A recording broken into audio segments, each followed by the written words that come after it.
Hai, perkenalkan, nama saya Merlinda Lige dari Fakultas Keperawatan Universitas Pembangunan Indonesia. Video yang saya buat kali ini berkaitan dengan tugas ujian akhir semester dari mata kuliah Kegawat Daruratan Kelautan. So check this one. Kondisi cuaca ekstrim dan pemudik yang memakai angkutan kapal laut.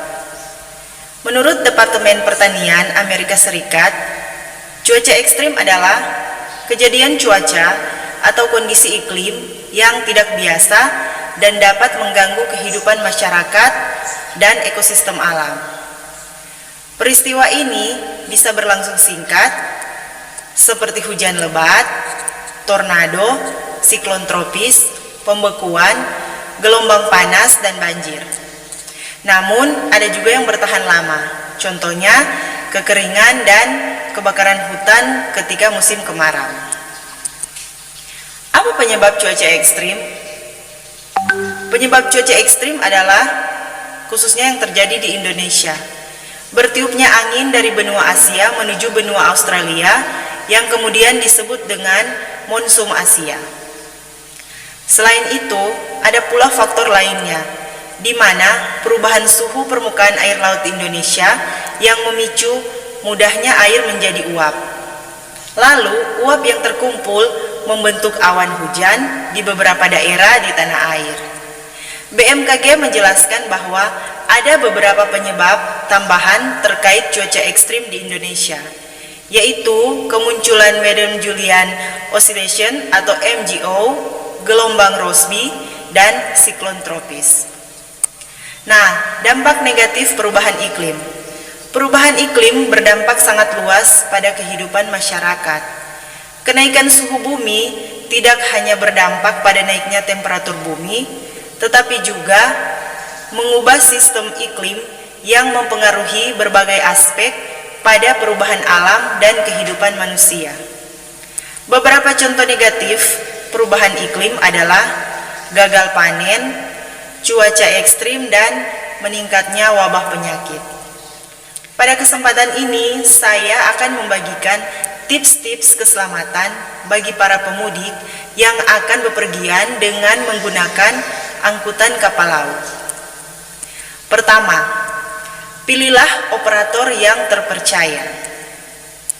Calon penumpang kapal sebaiknya sudah harus mengetahui kredibilitas operator pelayaran yang akan dinaiki dan pilihlah operator pelayaran yang sudah terpercaya. Kedua, beli tiket resmi dan hindari percaloan. Bagi para calon penumpang kapal dihimbau untuk membeli tiket kapal di lokasi atau loket yang telah terdaftar resmi dan hindari praktek percaloan.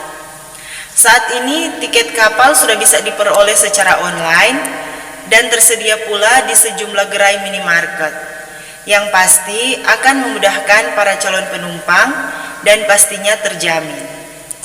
Ketiga, jangan memaksakan diri jika kapal sudah penuh. Dengan membeli tiket, para calon penumpang berhak mendapatkan pelayanan yang terbaik.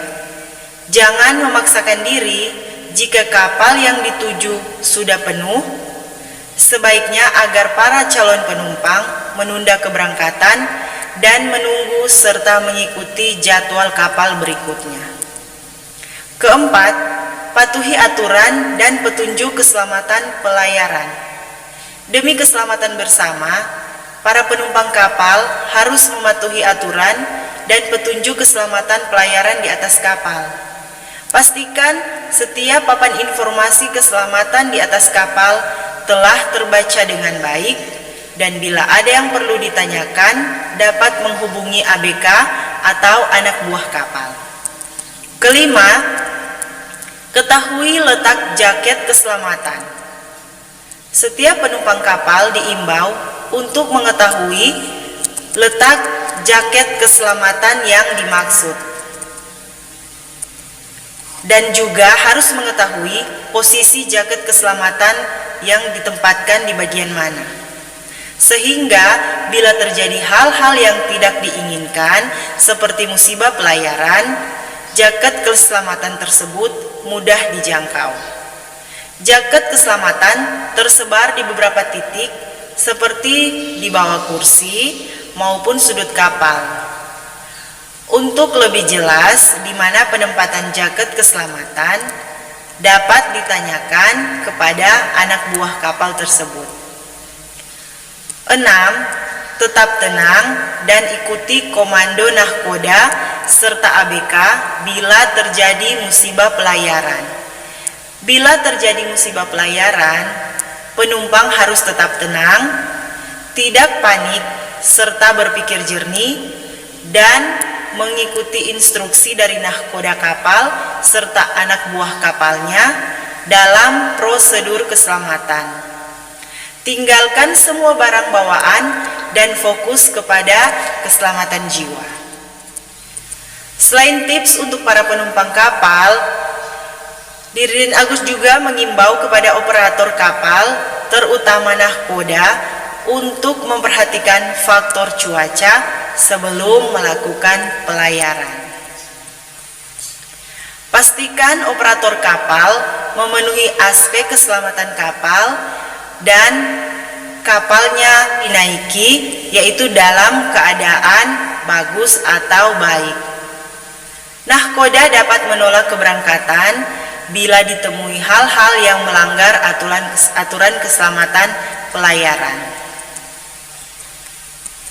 Menjaga dan mengawal mudik untuk keberangkatan para penumpang adalah tugas dari nahkoda dan seluruh anak buah kapal. Terima kasih telah menonton video yang saya sudah bawakan tadi. Semoga video tersebut bermanfaat untuk kita semua, terlebih dalam cuaca ekstrim yang seperti sekarang, yaitu musim penghujan.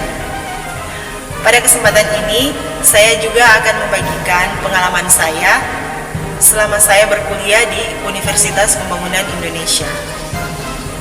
Universitas Pembangunan Indonesia, terlebih khusus Fakultas Keperawatan, sudah terakreditasi B dan juga memiliki dosen-dosen yang handal, yang ramah kepada mahasiswa, dan juga dengan lokasi yang terletak di tengah perkotaan dan akses yang mudah dijangkau.